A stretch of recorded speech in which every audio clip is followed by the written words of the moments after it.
Welcome to my channel. आज हम बना रहे हैं एक स्पेशल ड्रिंक, क्योंकि सर्दियां बहुत हो रही हैं और सर्दियों में अपने इम्यून सिस्टम को स्ट्रॉन्ग बनाने के लिए आइए शुरू करते हैं।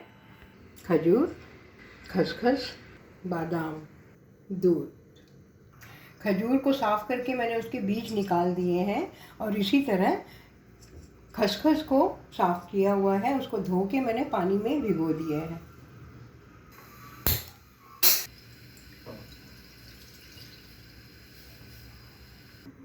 खजूर को पीस लेते हैं, बादाम, खस, दूध मिला के इसको अच्छे से पीस लेते हैं। खजूर, खसखस और बादाम के मिक्सचर को पीस के दूध में मिला देते हैं। दूध ऑलरेडी गर्म हो चुका है। सर्व कर देते हैं। Cinnamon powder. Enjoy healthy drink. God bless you.